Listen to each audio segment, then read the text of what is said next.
Saudara, apakah saudara sudah sungguh-sungguh beriman kepada Yesus? Karena saat dia datang untuk kedua kalinya, hal yang dia cari adalah iman, saudara. Karena firman Allah mencatat saat anak manusia datang ke dunia ini, adakah ia mendapati iman di bumi ini?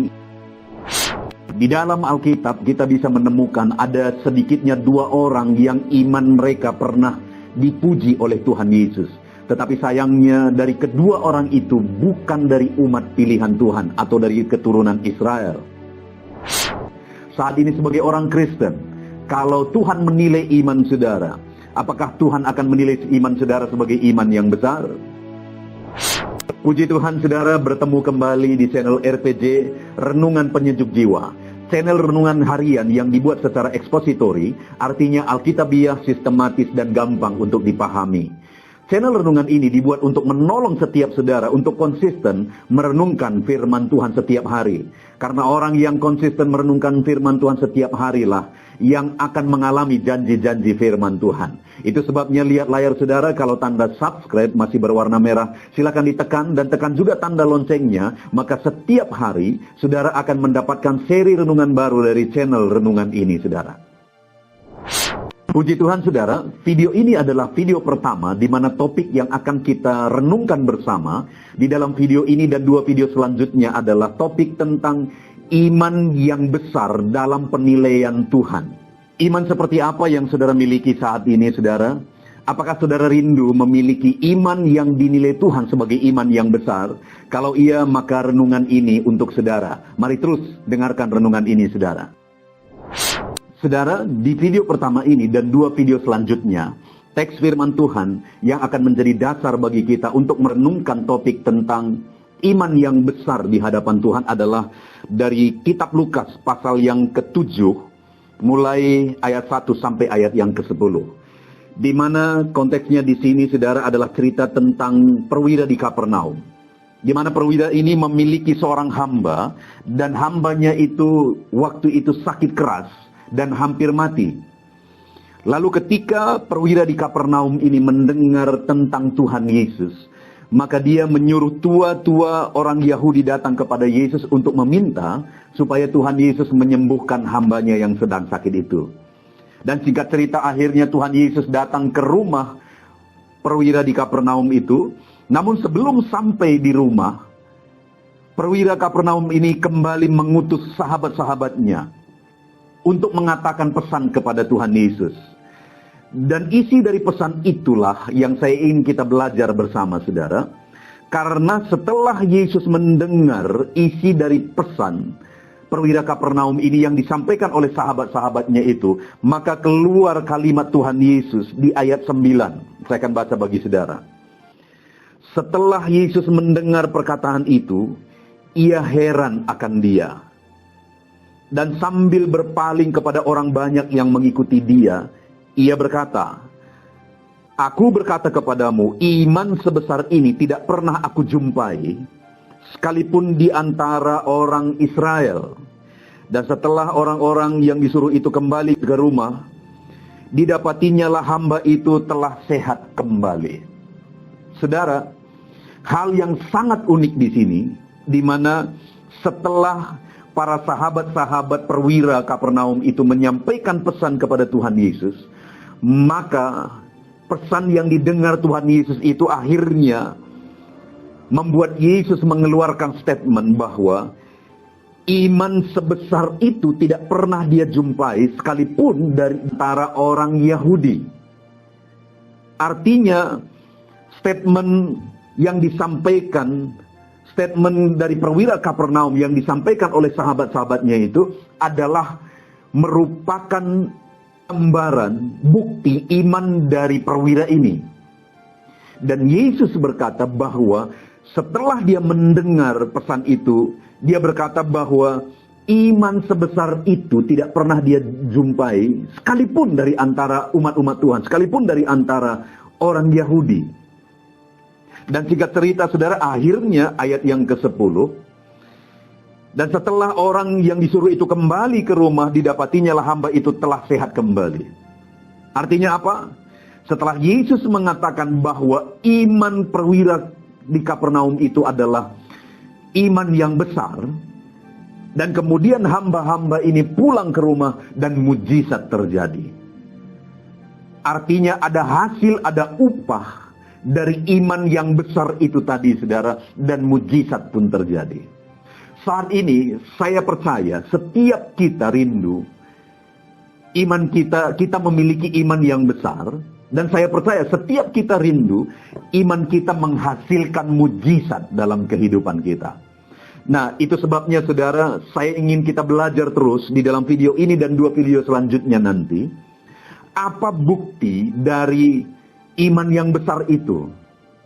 Kalau Yesus menilai iman perwira itu sebagai iman yang besar, dan penilaian itu keluar setelah dia mendengar statement atau pesan dari sahabat-sahabat perwira itu yang akan kita pelajari. Apa isi pesan itu yang menggambarkan iman dari perwira itu, saudara? Kita lihat bersama. Ayat yang ke-6, saya baca mulai. Lalu Yesus pergi bersama-sama dengan mereka ketika ia tidak jauh lagi dari rumah perwira itu. Perwira itu menyuruh sahabat-sahabatnya untuk mengatakan kepadanya. Jadi perwira itu menyuruh sahabat-sahabatnya kepada Tuhan Yesus, di mana Tuhan Yesus tidak jauh lagi dari rumah itu. Dan pesan yang disampaikan perwira itu melalui sahabat-sahabatnya adalah, Tuhan, janganlah bersusah-susah, sebab aku tidak layak menerima Tuhan di dalam rumahku. Sebab itu aku pun menganggap diriku tidak layak untuk datang kepadamu. Jadi ada beberapa pesan yang akan kita belajar dari video pertama ini dan 2 video selanjutnya nanti, saudara. Tapi di video pertama ini saya ingin kita belajar isi pesan itu yang pertama. Di mana perwira ini berkata, Tuhan, janganlah bersusah-susah, sebab aku menerima Tuhan di rumahku, sebab aku juga menganggap tidak layak untuk datang kepadamu. Jadi isi dari pesannya itu yang pertama adalah, dia berkata, tidak usah susah-susah Tuhan, karena aku tidak layak menerima Tuhan di rumahku, dan aku pun tidak layak datang kepada Tuhan. Jadi dari isi itu, saudara, ada 2 hal yang ada di dalamnya, di mana dia merasa bahwa Tuhan Yesus tidak layak masuk ke rumahnya, dan dia juga merasa dirinya tidak layak untuk datang kepada Tuhan Yesus. Nah, saya ingin kita analisa sama-sama satu-satu, saudara. Mulai dari ketika dia berkata, aku tidak layak menerima Tuhan di dalam rumahku. Apakah memang rumah perwira ini rumah yang begitu buruk sehingga Yesus tidak layak ke sana? Dengar, saudara, dia seorang perwira dan dia punya hamba, dan dia juga punya sahabat-sahabat yang ada di rumahnya, atau dari jabatannya itu dan dari orang-orang yang ada di rumahnya itu, bahkan dia punya sahabat. Maka saya menilai bahwa rumah itu tidak layak. Tetapi apa yang terkandung dari kalimat itu, saudara, adalah kerendahan hati. Lalu kemudian yang kedua, dia juga berkata bahwa, sebab itu aku juga menganggap diriku tidak layak untuk datang kepadamu. Ini dia berbicara tentang dirinya. Dan dia berkata, kalau tadi dia berbicara tentang rumahnya, yang menggambarkan kerendahan hatinya terhadap apa yang dia miliki, terhadap rumah yang dia miliki. Dan kemudian sekarang dia berbicara tentang dirinya. Dia juga berkata, aku menganggap diriku tidak layak datang kepada Tuhan. Kita lihat sama-sama siapa dia, saudara. Seorang perwira Romawi. Artinya dia ini adalah orang yang berjabatan, seorang yang terhormat. Dan kemudian saya ingin kita lihat bersama, saudara, di ayat saya mau kita lihat bersama. Ketika perwira itu mendengar tentang Yesus, ia menyuruh beberapa orang tua-tua Yahudi datang kepadanya untuk meminta supaya ia datang untuk menyembuhkan hambanya. Oke, dan lihat sama-sama ayat 4. Mereka datang kepada Yesus, dengan sangat mereka meminta pertolongannya, katanya, ia layak engkau tolong. Ayat 5 perhatikan, saudara. Sebab ia mengasihi bangsa kita, dan dialah yang menanggung pembangunan rumah ibadah kami. Lihat, saudara, bahwa perwira ini adalah orang yang sudah sangat berjasa, di mana dia begitu mengasihi bangsa Israel yang ada di sekitar dia pada waktu itu. Jadi ada bukti-bukti dia mengasihi mereka, berarti ada pertolongan, ada hal-hal yang dia kerjakan. Lalu kemudian berikutnya lagi, dialah yang menanggung pembangunan rumah ibadah kami. Dia orang yang berjasa juga dalam membangun rumah ibadah orang Yahudi pada waktu itu. Lihat saudara, pertama dia seorang perwira, seorang yang berjabatan, seorang terhormat. Kedua, dia juga orang yang sudah berjasa kepada orang Yahudi. Dia mengasihi mereka, tidak disebutkan apa bukti kasihnya kepada mereka. Tapi dia mengasihi bangsa itu, tentu saja ada tindakan-tindakan, perbuatan yang telah dia lakukan terhadap bangsa itu. Lalu ketiga, dia juga yang telah menanggung pembangunan rumah ibadah mereka. Artinya saudara, dia ini orang yang terhormat, orang yang baik, dan orang yang telah berkorban untuk pembangunan rumah ibadah. Tapi dia berkata, aku tidak layak untuk datang kepada Tuhan. Bukankah kembali itu bukti satu kerendahan hati ketika dia berkata, aku tidak layak datang kepada Tuhan? Dan tentu saja Tuhan Yesus sudah tahu, karena selain dia adalah Allah yang maha tahu, sebelumnya orang-orang Yahudi tua-tua Yahudi sudah menyebutkan dan menjelaskan terlebih dahulu kepada Tuhan Yesus. Jadi penjelasan tentang orang itu sudah didengar oleh Tuhan Yesus. Dan kemudian pesan dari orang itu yang berkata rumahku tidak layak, yang berkata diriku juga tidak layak, itu juga didengar oleh Tuhan Yesus. Dan ketika Tuhan Yesus mendengar semuanya itu, akhirnya ayat 9 dia berkata, setelah Yesus mendengar perkataan itu, ia heran akan dia. Dan sambil berpaling, banyak yang mengikuti dia, ia berkata, aku berkata kepadamu, iman sebesar ini tidak pernah aku jumpai sekalipun di antara orang Israel. Dan akhirnya ayat 10, mujizat terjadi karena imannya besar, terbukti. Jadi bukti iman yang besar di hadapan Tuhan, yang pertama di sini saudara, dari pesannya itu, terlihat adalah bahwa imannya disertai dengan kerendahan hati. Di mana dia orang yang terhormat, tentu saja rumahnya juga bukan tidak layak, tapi dia berkata, aku tidak layak menerima Tuhan di rumahku. Dia orang terhormat, dia orang yang sudah berjasa kepada bangsa Yahudi, bahkan dia orang yang telah membangun rumah ibadah mereka, tapi dia juga berkata, diriku tidak layak. Itu semua adalah bukti kerendahan hatinya. Dan selama ini, kenapa itu semua dia kerjakan? Tentu saja dia sudah beriman kepada Allah Israel, sehingga semuanya itu dia kerjakan. Dan ketika dia menjadi orang beriman, dia terbuktikan iman itu dengan kerendahan hatinya. Sekalipun dia orang yang kaya mungkin pada waktu itu, rumahnya mungkin saja mewah, tapi dia berkata, aku tidak layak. Sekalipun dia orang yang baik, sudah berjasa, tapi dia juga berkata, aku tidak layak. Dia terhormat, dia berkata, aku tidak layak. Dan ketika Yesus mendengar itu, Yesus berkata, iman sebesar ini tidak pernah kujumpai, sekalipun dari antara orang Yahudi. Jadi iman yang besar di hadapan Tuhan Yesus, saudara, adalah iman yang disertai dengan kerendahan hati. Seringkali menjadi terbalik dengan zaman ini, saudara. Orang-orang beriman di zaman ini terkadang tidak bisa dibedakan dengan orang-orang sombong. Kenapa? Karena seringkali iman itu ditunjukkan dengan keangkuhan. Keangkuhan waktu berdoa, keangkuhan waktu menyatakan kepercayaannya kepada Tuhan. Tapi tahukah saudara bahwa di dalam Alkitab tidak pernah dipuji iman seperti itu. Tapi di Alkitab, iman yang dipuji adalah iman yang disertai dengan kerendahan hati. Dan iman yang menghasilkan mujizat, di mana hamba itu sembuh seketika, adalah iman yang disertai dengan kerendahan hati. Iman yang besar di hadapan Yesus adalah iman yang disertai dengan kerendahan hati. Apakah saudara saat ini memiliki iman? Dan iman seperti apa yang saudara miliki? Iman yang besar adalah iman yang disertai dengan kerendahan hati, saudara. Di zaman ini seringkali semakin orang dianggap beriman, tapi di sisi lain ketika dilihat dan dipandang semakin sombong orang itu. Semakin orang dianggap rohani, kalau dipandang, dianalisa dengan teliti, kelihatan seperti semakin sombong rohani orang itu. Tetapi sekali lagi hari ini kita belajar bahwa orang yang beriman dan imannya dipuji sebagai iman yang besar adalah iman yang disertai dengan kerendahan hati. Itu sebabnya saat ini saudara, buktikan iman saudara dengan kerendahan hati di hadapan Tuhan.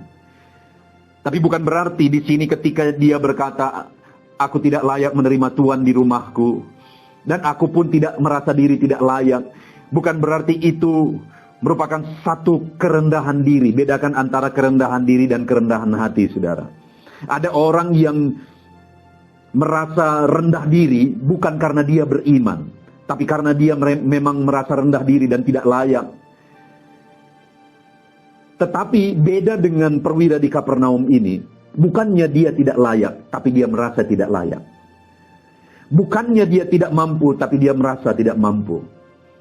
Bukannya dia tidak berbuat apa-apa, dia berjasa, tapi dia merasa bahwa dia tidak layak. Satu kali saudara, saya ada di satu gereja, berkhotbah di gereja itu. Tapi masih aku ingat saudara, saat itu belum mulai. Dan kemudian tua-tua dari gereja itu datang kepada saya. Dan saat itu saya sedang melihat-lihat sound dari gereja itu. Lalu kemudian tua-tua ini, atau majelis gereja ini langsung berkata kepada saya, bahwa ini dulu saya yang beli. Ini dulu saya yang beli. Lalu kemudian yang lucunya saudara, beberapa waktu kemudian aku dengar, ya memang dia yang beli. Tapi pakai kas gereja, bukan dari uangnya sendiri, padahal dia sudah ngaku-ngaku. Bertolak belakang sekali dengan perwira ini saudara. Di zaman ini banyak orang yang mau dianggap rohani. Banyak orang yang mau dianggap beriman. Banyak orang yang mau dianggap baik. Dan itu bukan bukti dari iman. Perwira di Kapernaum ini sudah berbuat baik kepada orang Israel. Sudah membangun rumah ibadah orang Israel. Dia orang terhormat karena dia seorang perwira. Tetapi dia berkata, aku tidak layak. Dan itu semua adalah gambaran atau bukti dari imannya yang besar. Bukan satu kerendahan hati, bukan satu kerendahan diri, tapi bukti dari imannya yang besar. Itu artinya saudara saat ini, melalui perenungan ini, kalau saudara rindu memiliki iman yang dinilai Yesus sebagai iman yang besar, bukan dinilai oleh orang lain. Karena seringkali orang-orang bisa berkata si anu itu baik, si anu itu beriman. Tetapi seringkali itu dilakukan, itu dinilai berdasarkan apa yang mereka lihat. Tetapi Yesus melihat dari kerendahan hati kita. Jadi hari ini mari kita buktikan iman kita melalui kerendahan hati kita. Karena iman yang besar di hadapan Tuhan adalah iman yang disertai dengan kerendahan hati. Mari kita semua belajar rendah hati. Belajar beriman dan rendah hati di hadapan Tuhan. Karena iman yang besar adalah iman yang disertai dengan kerendahan hati. Puji Tuhan saudara, mari sebagai hamba-hamba Tuhan. Mari kita belajar semakin beriman dan semakin rendah hati. Mari umat-umat Tuhan, mari kita belajar semakin beriman dan semakin rendah hati. Semakin saudara memiliki, semakin saudara mampu, semakin saudara terhormat, semakin saudara berbuat, mari kita belajar untuk semakin rendah hati di hadapan Tuhan. Itu yang dikerja pada perwira di Kapernaum ini. Iman dan kerendahan hati. Dan iman yang disertai dengan kerendahan hati adalah iman yang besar di hadapan Tuhan. Puji Tuhan saudara. Mari buktikan di kehidupan kita sehari-hari bahwa kita orang yang beriman yang besar. Dan iman yang besar itu adalah iman yang disertai dengan kerendahan hati. Kita bersyukur buat firman Tuhan. Jadilah kita semua orang-orang yang beriman besar. Di mana iman kita disertai dengan kerendahan hati kita. Kita tunduk kepala. Terima kasih Bapa di sorga. Saat ini Tuhan kami kembali bersyukur buat firman-Mu. Yang mengajari kami bagaimana supaya kami menjadi orang-orang yang beriman besar di hadapan Tuhan. Di mana kami belajar dari perwira di Kapernaum. Imannya dinilai Tuhan Yesus sebagai iman yang besar. karena dia membuktikan imannya melalui kerendahan hatinya. Syukur bagimu Bapa, kami bersyukur buat firman-Mu, kami mau belajar beriman dan tetap rendah hati. Dalam nama Tuhan Yesus Kristus kami berdoa. Amin. Puji Tuhan saudara, tentunya renungan penyejuk jiwa hari ini sudah menjadi berkat bagi setiap saudara yang menyaksikan. Mari kita terapkan firman Tuhan dan raih janji firman Tuhan dalam kehidupan kita sehari-hari. Dan jangan lupa saudara, perkembangan channel ini tidak terlepas dari partisipasi saudara untuk mensubscribe, like, mengkomen, dan men-share kepada lebih banyak orang. Terima kasih buat partisipasi saudara. Tuhan Yesus memberkati.